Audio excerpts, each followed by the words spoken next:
So I wanted to give a little update on the state of the brass after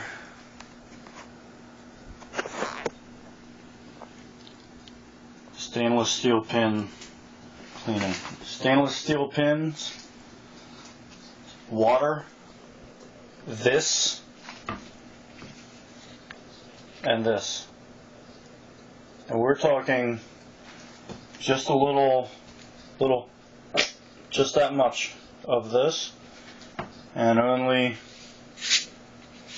of this for one of these containers, of which there are two. Okay. This is about, let's see, it's 10 o'clock now. I just got done rinsing it out. I think I had this in there for about 2 hours. Maybe not even. The water that came out was absolutely filthy. The inside of the cases,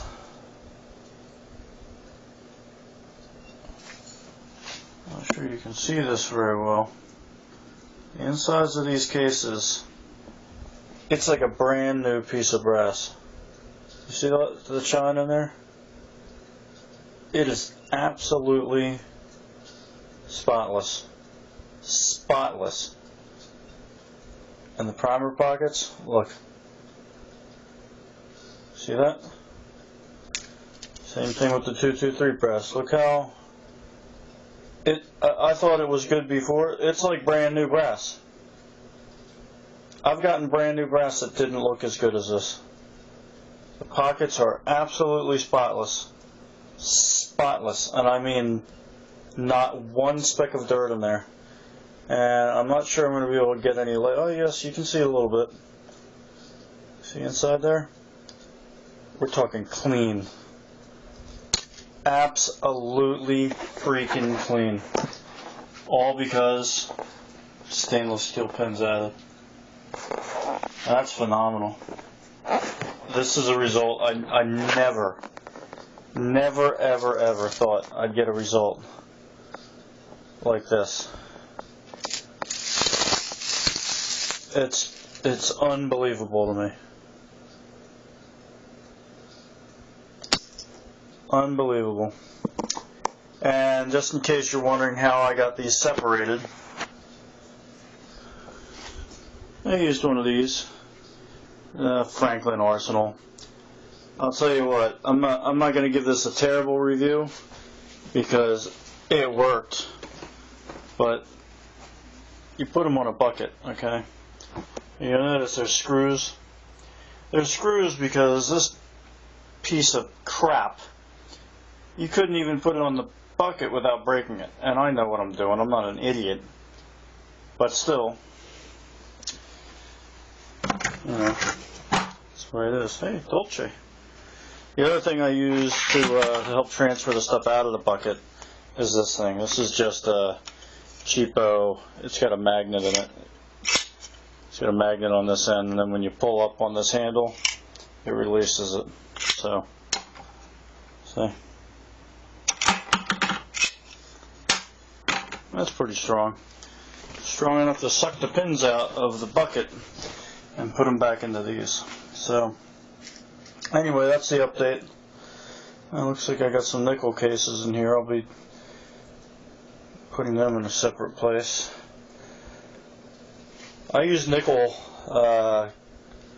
9mm Luger cases, and what I do is I resize them, and I go through a process where I kind of overbell them and then straight wall full size them by pushing them through a bulge buster die, and then I trim off 1mm from the length. This is that's not a nickel one. Here's a nickel one. Here's a difference. Okay, here's a couple of nickel ones and a brass one. And if I can get them all the way down, you can see the difference in the color. The top one here, that's the brass one, I think. Yes. Okay, and what I do with that is I convert 9mm brass to something completely different, which I have over here.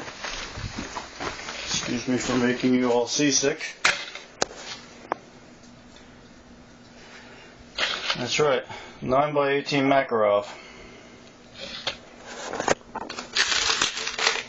Got a Makarov and I've got a P64. See the height distance? The difference, I mean? There is a difference, and it matters. And also, the overall shape of the case is different. The case for the Makarov is straight. 9mm Luger, or whatever he just calls 9mm, it's a tapered case. Very slightly, but it's tapered. In other words, it does something like this. Okay, it's got a taper to it. This is obviously, it's got a shoulder and everything, but it gets smaller. It's smaller at the top than it is at the bottom. Anyway, there's your little lesson for tonight, kids. Anyway, that's the update. I am absolutely astounded by this. This is just, I can't tell you how pleased I am with this result. But just to get back along that short line I took there, the reason I separate out my 9mm brass that's nickel plated, and some of my carry ammo is nickel plated, it makes it a little slicker. I don't know that there's any real advantage. Maybe you can identify it visually faster. But the reason I separate it out and I don't reload 9mm in it is specifically because I buy nickel plated once fired and convert it over to 9mm Makarov. It's a different cartridge. It's a bigger bullet diameter and it's a shorter cartridge size.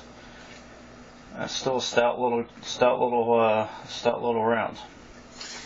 Anyway, that's why I separate those out. And if you ever have an opportunity to shoot a Makarov and you need instructions for how to shorten one, there's some tutorials out there on the web, but feel free to PM me. Anyway, that's it. I talk too much as usual. I'll put this out on a towel. I'm just going to set it in front of a fan and just let it air dry.